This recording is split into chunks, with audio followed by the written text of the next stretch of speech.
It's not just that Donald Trump is saying and doing racist things. He's also implementing policies that are hurting and impacting negatively communities of color. I don't think Donald Trump is doing an awful lot to appeal to African-American voters. All the policy that he's put forward has been anti-people of color. Now, we hear those lines all the time, but here are the facts. Since President Trump took office, black unemployment has hit an historic low and currently sits at about 6.7%. And by the way, he's not satisfied with that. He wants it a lot lower, but still pretty great. The number of African Americans employed is up more than 4%. And the most stunning of all, African American wages, this is my favorite, are up more than 9%. Here now in a truly special debate. I'm so happy about this. Candace Owens, Brexit Movement founder and conservative commentator, and Cornel West, professor of philosophy at Harvard University and professor emeritus at Princeton. Dr. West, I also want to tell you, I really appreciate your coming on the show. You're an old style liberal. I don't mean old and old. I mean, but you like debate and conversation, and I think that's just awesome. So thank you so much for joining us tonight. Thank you. Thank you for having me on. Absolutely. And I want to begin with a simple question, Dr. West. Are the president's policies, let's just focus now on his economic policies, are they helping the African-American community, in your view? No, I think that the statistics certainly look good through a narrow lens, so I give him credit in that regard. But we have to keep in mind that on the one hand, you still have grotesque wealth inequality, you have job insecurity, so many people who are working more than one job. We know many people who have withdrawn from the labor force are not counted at all. But I think the problem is, though, my dear sister, is that the president has a language that creates an atmosphere that is so xenophobic against black folk, Mexicans, Muslims. He rarely wants to stay in contact with their humanity. So when you look at the statistics, that's one thing. But when you create an atmosphere and an ambience of xenophobia, it reinforces the polarization, and therefore many black folk wouldn't even be able to connect the statistics that look good with the language, the atmosphere that feels so bad. And that cold-hearted, mean-spiritedness is something that cuts very, very deep in the spirit of people. Have you met him?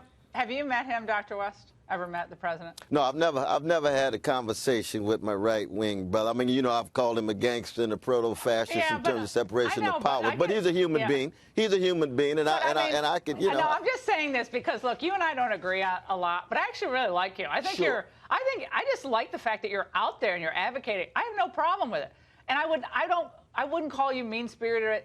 We disagree, but I think if you actually were with the president, you might find that you could accomplish a lot together and you could do a lot together. I really believe that. He'll work with pretty much anybody, and that's what I found in my experience. So I'm just throwing that out there, Candace. But there is this tonality issue that people seize on with the president, and they always go back to Charlottesville. They always go back to this S-hole countries. Those are the two things they really seize upon, the travel ban. Those three things probably, for some, just wipe out any other accomplishment. Your reaction? Well, look, I think the president is doing something different. Definitely his tone is different because he tells the truth and he doesn't pander to black America. He hasn't offered us hot sauce. He's offered us jobs. That makes many people uncomfortable because they're from an era where race hustling is a business. They're used to telling black Americans that they're victims, writing books about victimhood, and that is no longer selling in America. And I just wanted to comment back on saying that xenophobia is something that black Americans are afraid of. Xenophobia means that you have a fear, Mr. West, of foreigners. Black Americans are not foreigners in this country. We are a piece of the American dream. We've earned a piece of this American dream, and we're getting tired of people telling us that we are somehow separate of it. I mean, that's really what I have to say. We're doing tremendous under this presidency. There is no candidate that is offering anything on the left to counter what Trump has offered. They're just offering more rhetoric, more fear-mongering, and unfortunately, time is up on this narrative. We are ready to move on and embrace our futures. Oh, Dr. West, go ahead. If I can come straight, I mean, first, xenophobia in the generic sense means the fear of other. And black folk have been other, the enslaved, Jim Crow, Jane Crow, and so forth. So if you want to, the narrow understanding is just foreigner, but it's the other. Those who have been otherized, those who have been marginalized in this sense. But think of when you call my dear sister Maxine Waters low IQ, She does have a low IQ. That's vicious. That's a fact. You said what? That is a fact. That is a fact. If she took an IQ exam, you would find out that Maxine Waters had a very low IQ. And I will push that challenge. It may not be nice, but it is truth. Okay. When he calls Brother Collin a son of a bitch, you see, this kind of language is ridiculous. I have never used that language. Not you. No, I'm talking about the president. I'm not talking about you, my sister. I'm talking about the president. Dr. West, look, the president called Brother Collin a son of a bitch. Okay, but I think that's a fact. Yeah, I think that's a fact. I think the nasty language, it's on both sides. I mean, it's on, if they call him a gangster, a traitor. I mean, so we can play that game all night long. But I do want to. You got language on both sides. I want to get to this. The prevailing wisdom, I think Dr. West, highlighted this, is that race relations have deteriorated almost under this president. That's the thought. And that Obama was the great racial healer. Yet, in a new study by a pair of sociologists at UPenn, this is not some conservative outlet, they found that, quote, anti-black prejudice declined by a statistically insignificant degree between 2012 and 2016. But then after 2016, it took a sharp dive. There was also a general fall in anti-Hispanic prejudice, too.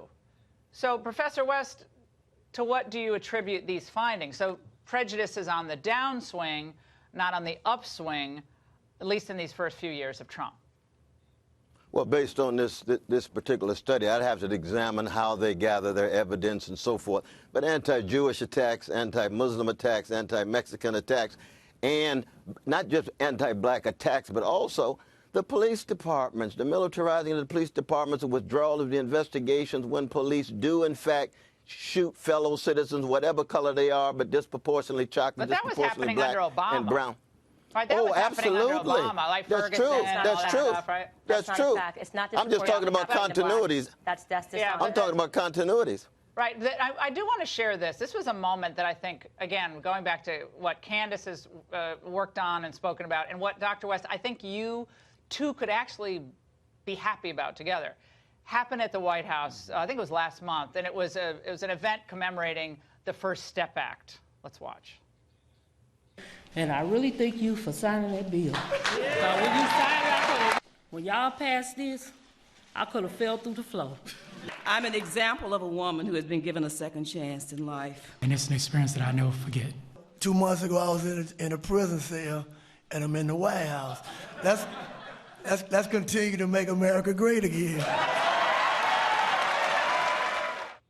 Now, Dr. West, I mean, I don't think they were feeling xenophobia or mean-spiritedness. I think they actually found a president who was willing to work with people who really didn't even like him and didn't think he was probably going to accomplish much. And it got almost no coverage. I think we played it on our show, maybe a few other places, but it didn't get any coverage. What's your reaction to seeing that? No, I think that's a very important attempt to zero in on this vicious policy in the last 40 years of mass incarceration, punitive attitudes toward those engaged in various kinds of crimes. I've been blessed to teach in prisons for 37 years. The Raw Way to Step program. I was just in Norfolk.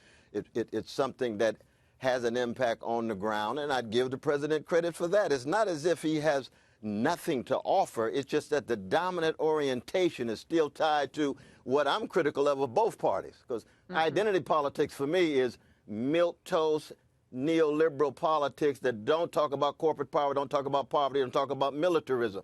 But the Republicans still strike me as so cold-hearted, mean-spirited, and they're still tied to corporate power and Wall Street and won't hit poverty head-on. But when it comes to prison, when it comes to statistics, I give the president credit for that, but it's still small relative to what I'm looking for. I see it in neither both parties other than Brother Bernie Sanders, but that's another dialogue, as you know. Bernie Sanders. Well, we won't go into that right now. No, we won't go to that. But I have to go back to this idea of race relations under Obama, which I almost fell out of my chair in the CNN story that came out in October of 2016. They got worse. 54% of Americans said they got worse. Only 16% said they got better. This was at the end of the Obama administration. So as Cornel West said, you had Ferguson, you had Freddie Gray in Baltimore, you had all this stuff bursting out on the streets of America. with the first African-American president in the White House, and that healing didn't seem to take place. Right. Look, at that point, I was on the left. So when Barack Obama first went into office, I was a liberal, and I changed my mind due to exactly what you're saying. He drove this nation apart. President Trump is bringing this nation together because what he is talking about is patriotism. Patriotism knows no sex, it knows no color, it knows no creed. The liberal media can ignore all the work that he's doing in Black America all they want. Every statistic in the world shows you right now that Black support for Donald Trump has doubled, and that is meaningful. And I'm telling you that by 2020, he is going to be the first president to crack the Black vote to the detriment of the Democrats. Hey, Professor West, do you still do work in prisons? Do you still do it? Absolutely. Absolutely. Can I come with you? Can I come with you on one of your You can come anytime visits? you like. We're going to keep track of the humanity and rich imagination and intelligence of our brothers and sisters who are incarcerated to make sure they have a better chance to keep and make sure that they can unleash their potential. But I say to Sister Candace that I like her independence of mind. I think she's wrong most of the time. I fight for her right to be wrong in that regard. But I would wish that she would have moved. Mr. West.